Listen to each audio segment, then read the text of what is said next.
بنیادی تعلیمات میں سے ہے۔ ایک فرمایا گیا کہ جان بچانا، ایمان بچانا، نسب بچانا، مال بچانا اور عقل کی حفاظت کرنا، یہ مسلمانوں کے یہ بنیادی اصول میں سے ہے، بنیادی تعلیمات میں سے ہے۔ فقہ کے یہ بنیادی اصول ہے کہ انسان کو جو ہے ہر صورت میں اپنا دین بچانا ہوگا، ہر صورت میں اپنے نسب کو تحفظ دینا ہوگا، ہر صورت میں اپنی جان بچانا ہوگا اور ہر صورت میں اپنی عقل کی حفاظت کرنا ہوگا، اس لیے کہ عقل موجود ہے تو انسان خیر اور شر میں تمیز کرتا ہے، فرق کرتا ہے۔ اگر عقل موجود ہے تو انسان جو ہے حسن قبح یعنی کہ جو ہے وہ حسین لوگوں میں اور برائی کے اندر فرق کرتا ہے۔ انسان کے پاس اگر عقل موجود ہے تو انسان جو ہے خوشبو اور بدبو میں فرق کرتا ہے۔ عقل بڑی چیز ہے، عقل خدا کو پہچاننے کا ذریعہ ہے، عقل خدا کی معرفت کا ذریعہ ہے، عقل تدبر قرآن کا ذریعہ ہے، عقل فہم حدیث کا ذریعہ ہے۔ اگر انسان کے پاس عقل نہ ہو تو انسان کی پوری زندگی جانوروں سے بدتر ہو جاتی ہے، اس لیے کہ انسان اور جانور کے اندر فرق کرنے والی جو چیز ہے اسے عقل کہتے ہیں،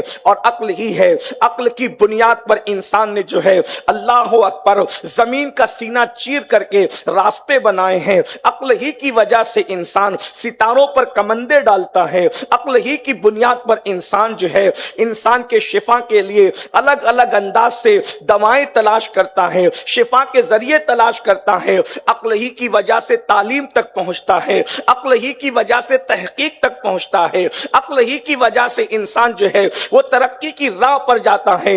عقل بڑی چیز ہے، یاد رکھیں۔ اور دشمنان اسلام نے عقل کو ٹارگٹ کرنے کی کوشش کی تاکہ امت مسلمہ سے عقل کا دیوالیہ پن ہو جائے، عقل کو زوال آ جائے، عقل سے جو ہے گویا کہ عقل سے شعور عقل چھین لیا جائے۔ اس کے لیے جانتے ہیں اللہ اکبر حفاظت عقل کے لیے انسان کو بہت زیادہ احتیاط کی ضرورت ہے، مگر نشہ ایک ایسی چیز ہے جو ڈائریکٹ انسان کی عقل پر حملہ کرتا ہے۔ نشہ ایسی چیز ہے جو انسان کی عقل کو ڈھانپ لیتا ہے۔ نشہ ایسی چیز ہے کہ اللہ اکبر انسان کی عقل کو نشہ ٹارگٹ کرتا ہے۔ اسی لیے تو اللہ تبارک و تعالیٰ نے فلاح اور کامیابی کا جو اصول بیان فرمایا، آج کل ہم لوگ بہت شوق سے جو ہے موٹیویشنل اسپیکرز کو سنتے ہیں، سننا بھی چاہیے، مگر یاد رکھیں بڑے سے بڑا مفکر اگر کامیابی کا اصول بیان کریں، ہو سکتا ہے کہ کامیابی ملے بھی اور ہو سکتا ہے کہ کامیابی نہ بھی ملے، اس لیے کہ فکر انسان ٹھوکر کھا سکتی ہے، انسان کی ٹھوکر کھا سکتی ہے، انسان کی فکر ٹھوکر کھا سکتی ہے، انسان کا شعور ٹھوکر کھا سکتا ہے، انسان کی پیشین گوئی غلط ہو سکتی ہے۔ جس چیز کو انسان کامیابی کہہ رہا ہے وہ ناکامی کا پیش خیمہ بھی ہو سکتی ہے، مگر جس کو میرا اللہ کامیابی کہہ دے، اللہ اکبر، وہ کامیابی ہے اور ہو کر رہے گی، اس لیے کہ میرے اللہ کا فرمان کبھی غلط نہیں ہو سکتا۔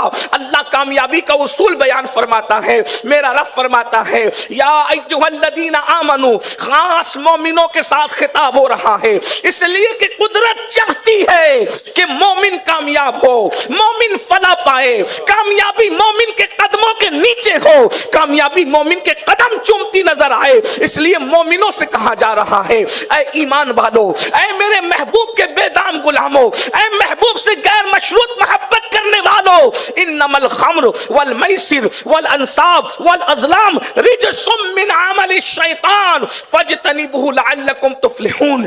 چار چیزوں سے تم بچ جاؤ، اللہ تمہیں کامیابی عطا کرے گا۔ چار چیزوں سے بچو، اللہ تمہیں کامیابی عطا کرے گا۔ پہلے نمبر پر خمر شراب، میسر جوا، اس کے بعد فرمایا والانصاب بت پرستی، والازلام جوے کے تیر۔ ان چار چیزوں سے بچو۔ یہ کیا ہے؟ رجس من عمل الشیطان، یہ شیطانی عمل ہے، قرآن اس کو شیطانی عمل کہتا ہے، اور اللہ گارنٹی دے رہا ہے فَاجْتَنِبُوهُ لَعَلَّكُمْ تُفْلِحُونَ۔ ان چار چیزوں سے بچنا تمہارا کام ہے، تمہارے قدموں میں کامیابی کو ڈال دینا رب کے کرم پر ہے۔ یہ امت اس وقت تک تک کامیاب تھی جب تک کہ یہ امت نشے سے بچتی رہی، یہ امت جوے سے بچتی رہی۔ اللہ اکبر، جسے ہم نشہ کہتے ہیں، اللہ اللہ، اس پر بہت کام ہو رہا ہے۔ حضور معین المشائخ نے بھی بہت کام کیا ہے، ممبئی اور اطراف کے اندر سنی دعوت اسلامی نے بھی بہت کوشش کی ہے۔ یہ تحریک جو ہم سنی دعوت اسلامی جس سے ہم محبت کرتے ہیں اپنی جان کی طرح، یہ اصلاح عقائد کی تحریک ہے، یہ اصلاح معاشرہ کی تحریک ہے، یہ انسانوں کے اندر شعور انسانیت پیدا کرنے کی تحریک ہے، یہ محبت رسول کی جوت جگانے کی تحریک ہے، یہ لوگوں کو مادیت سے نکال کر روحانیت کی شاہراہ پر لے جانے والی تحریک ہے، بھٹکے ہوئے آہو کو پھر صوبے حرم لے جانے کا تصور پیدا کرنے والی تحریک ہے۔ اس تحریک کا ایک ہی مشن ہے، حضور کے ہو جاؤ، حضور کے ہو جاؤ اور اپنی زندگی کا مشن بنا لو۔ انہیں جانا، انہیں مانا، نہ رکھا غیر سے کام، للہ الحمد میں دنیا سے مسلمان گیا۔ سنی دعوت اسلامی نے بڑی کوششیں کی ہے، کامیاب کوشش کر رہی ہے الحمدللہ۔ لیکن ایک بات میں آپ سے عرض کروں، نشے اور جوے سے بچنے کا انعام کیا ہے اور نہ بچنے والوں کا نقصان کیا ہے، ہم یہ بات اچھی طرح جانتے ہیں۔ جو اجتماعات میں آتے ہیں وہ نشہ کرنے والے لوگ اکثر نہیں ہوتے، وہ جوا کھیلنے والے لوگ نہیں ہوتے، مگر بات یہ ہے مخاطب کوئی اور ہوتا ہے، نہ اور کسی اور تک پیغام پہنچانا مقصود ہوتا ہے۔ بس میرے بھائیوں، تھوڑی دیر آپ سے گفتگو کر کے اللہ سے امید کرتے ہیں جن دلوں کو ان آواز کی ضرورت ہے، جن کانوں کو ان آواز کی ضرورت ہے، اللہ ان کانوں تک یہ آواز پہنچا دے۔ میرے آقا صلی اللہ علیہ وآلہ وسلم کے غلاموں، یاد رکھو، اللہ اکبر، اللہ کے سچے رسول صادق و مصدوق مصطفیٰ جان رحمت صلی اللہ علیہ وآلہ وسلم ارشاد فرماتے ہیں کہ انسان اس وقت تک کے دین کے لباس میں ڈھپا ہوا ہوتا ہے، انسان اس وقت تک کے دین کے لباس میں، یہ کنز المال کی حدیث ہے، دین کے لباس میں ڈھپا ہوا ہوتا ہے جب تک کہ وہ نشہ نہیں کرتا۔ جب وہ نشہ کر لیتا ہے، جب وہ شراب پی لیتا ہے، اللہ اس سے دین کا لباس چھین لیتا ہے، اللہ اس سے دین کا لباس اتار لیتا ہے اور اللہ اس کو ذلیل و رسوا کر دیتا ہے۔ پھر اس کے بعد فرمایا شیطان صرف اس کا دوست نہیں ہو جاتا، اللہ کے رسول فرماتے ہیں شیطان اس کی آنکھ بن جاتا ہے، شیطان اس کے کان بن جاتا ہے، شیطان اس کی زبان بن جاتا ہے۔ آپ دیکھیں یہ حدیث بالکل اس حدیث سے جو ہے وہ ملتی نظر آ رہی ہے جو بخاری شریف میں کتاب الزہد میں ہے۔ بندہ جب نوافل کی کثرت کرتا ہے تو اللہ اس کی آنکھ ہو جاتا ہے، اللہ اس کے کان ہو جاتا ہے، اللہ اس کی زبان ہو جاتا ہے۔ مطلب کیا؟ نوافل کی کثرت کرنے والا خدا کا دوست بن جاتا ہے اور شراب پینے والا، نشہ کرنے والا، شیطان اس کے کان بنتا ہے، شیطان اس کی آنکھ بنتا ہے، شیطان اس کی زبان بنتا ہے۔ اس کا مطلب یہ ہے کہ شیطان کا وہ ولی ہو جاتا ہے، وہ شیطان کا دوست ہو جاتا ہے، اس کے دل پر مہر لگا دی جاتی ہے۔ اے میری قوم کے جوانوں، آج لوگ یہ سوچتے ہیں ہم کچھ بھی کریں ہم پر عذاب نہیں آنے والا۔ یاد رکھنا اس امت پر اجتماعی عذاب کبھی نہیں آئے گا، یہ ہمارا ایمان ہے۔ مگر دھیان سے سنو، جو ہے وہ کنز المال کے اندر یہ حدیث موجود ہے، اللہ کے سچے رسول صلی اللہ علیہ وآلہ وسلم ارشاد فرماتے ہیں کہ میری امت پر کچھ لوگ ایسے ہوں گے کہ جن کی بستیوں کو زمین میں دھسا دیا جائے گا، بستیاں زمین میں دھسا دی جائے گی، لوگوں کے چہرے سور اور بندر کی طرح کر دیے جائیں گے۔ اللہ اکبر، بستیاں زمین میں دھسے گی، بستیاں ویرانوں میں تبدیل ہو جائے گی، چہرے سور اور بندر کی طرح کر دیے جائیں گے۔ صحابہ کرام نے پوچھا یا رسول اللہ اس کی وجہ کیا ہے؟ تو میرے آقا صلی اللہ علیہ وآلہ وسلم فرماتے ہیں جب نشہ کثرت سے کیا جائے گا تو بستیاں زمین میں دھسا دی جائے گی۔ اپنی بستیوں سے محبت کرنے والوں، اپنے گھروں سے محبت کرنے والوں، اپنی بستیوں سے پیار کرنے والوں، مصطفیٰ جان رحمت کی سچی سچی زبان سے سن لو، بستیوں کی حفاظت کرنے والوں، اگر نشے پر کنٹرول نہیں کرو گے تو ان بستیوں کو زمین کے اندر دھسا دیا جائے گا، بستیاں اجاڑ دی جائے گی۔ اور یاد رکھنا یہ مصطفیٰ جان رحمت کے فرامین ہیں، تم اپنی مرضی سے نہ سوچو، صرف بستیاں دھسائی نہیں جا رہی ہے، آج اگر ہمارے گھروں کے اوپر اللہ اکبر بلڈوزر چل رہے ہیں تو اس میں کہیں ایسا تو نہیں نہیں کہ ذریعہ کوئی اور ہے، اور مصطفیٰ جان رحمت کی چلتی ہوئی تلوار کی زبان کی تاثیر نظر آ رہی ہے۔ اللہ اکبر، ہمیں اپنے گھروں سے بڑا پیار ہے، ہم ظالموں کی تائید تو نہ کرتے ہیں نہ کر سکتے ہیں، لیکن خدائی تلوار جب اٹھتی ہے تو کبھی کبھی سبب کسی کو بنا کر اپنے محبوب کی زبان کی تکمیل کی جاتی ہے، محبوب کی زبان کو پورا کیا جاتا ہے۔ اللہ کے رسول نے فرمایا بستیاں دھسے گی تو دھسے گی، اور یہاں تک فرمایا چہرے سور اور بندر کی طرح کر دیے جائیں گے۔ وجہ نشہ عام ہو جائے گا، میوزک عام ہو جائے گی، موسیقی عام ہو جائے گی، عورتوں سے بدکاری عام ہو جائے گی۔ جب یہ تین گنا تم عام ہوتے دیکھنا تو سمجھ جانا بستیاں ویران ہوگی، بستیاں تباہ ہوگی۔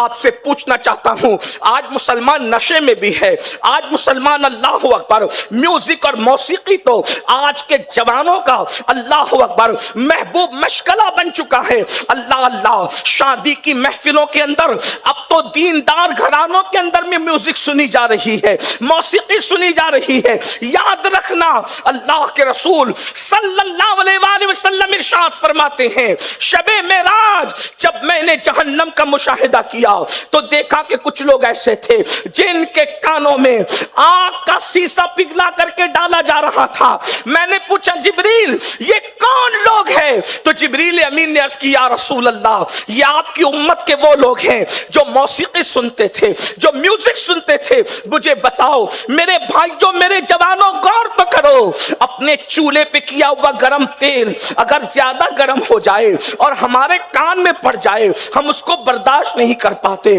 اپنے گیزر کا گرم کیا ہوا پانی اگر غلطی سے زیادہ گرم ہو جائے ہمارا جسم اس کو برداشت نہیں کر پاتا، مگر اللہ اکبر جو نازک ترین جسم گیزر کے گرم پانی کو برداشت نہ کر سکے، چولہے کے گرم تیل کو برداشت نہ کر سکے، اس دنیا کی آگ سے 70 درجہ زیادہ یا 69 درجہ زیادہ جہنم کی آگ کا گرم گرم سیسا جب اس نازک کان میں ڈالا جائے گا صرف میوزک کی وجہ سے، موسیقی کی وجہ سے، اس وقت ہمارا کیا بنے گا؟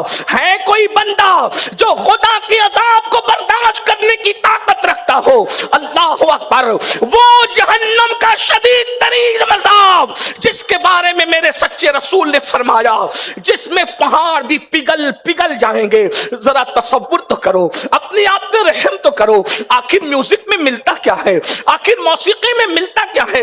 اللہ اکبر، ہے برداشت کرنے کی طاقت، ہے برداشت کرنے کی قوت۔ میرے بھائی یہ تو گرم تیل کی بات ہے، اگر زور سے پٹاخے کی آواز کان کے قریب آئے تو ہمارا کان اس کو برداشت کرنے کی طاقت نہیں رکھتا۔ اتنا کمزور ہے انسان، اور خدا کے غضب کو چیلنج کرتا ہے، اللہ کے عذاب کو چیلنج کرتا ہے۔ نہیں نہیں، ہم میں سے کوئی بھی اس کے عذاب کو برداشت نہیں کر سکتا۔ جہاں پہاڑ پگھل جائیں گے یہ 5-6 فٹ کے وجود کا کیا بنے گا؟ میرا اللہ فرماتا ہے ان بطش ربک لشدید، تیرے رب کی پکڑ بڑی سخت ہے، اس کا عذاب بہت سخت ہے، اس کے عذاب کا مقابلہ کوئی نہیں کر سکتا۔ اس لیے اللہ کے سچے رسول صادق و مصدوق مصطفیٰ جان رحمت صلی اللہ علیہ وآلہ وسلم فرماتے ہیں زمین دھسائی جائے گی، اور پھر سوچو تو صحیح، اللہ اکبر، یہ چہرے سور اور بندر کی طرح نشے کی وجہ سے، موسیقی کی وجہ سے، بدکاری کی وجہ سے۔ اور یہ بھی یاد رکھنا اس حدیث کی شرح کرتے ہوئے محدثین لکھتے ہیں اگر نشہ کرنے والوں کی صورتیں دنیا میں نہیں بدلی تو قیامت کے دن ان کی شکلیں ضرور بدلے گی، کیونکہ اللہ کے رسول صلی اللہ علیہ وآلہ وسلم ارشاد فرماتے ہیں کہ جس نے دنیا میں نشہ کیا اور بغیر توبہ کے مر گیا تو اللہ کے رسول صلی اللہ علیہ وآلہ وسلم ارشاد فرماتے ہیں جب وہ اپنی قبر سے اٹھے گا یا تو اس کا چہرہ سور کی طرح ہوگا یا تو اس کا چہرہ بندر کی طرح ہوگا۔ اللہ اکبر۔ آپ مجھے بتائیں، چہرے پہ اگر پھنسی نکل آئے، ہم دوستوں سے ملنا چھوڑ دیتے ہیں کہ میرے چہرے پہ پھنسی ہے، میرے چہرے پہ پھنسی ہے،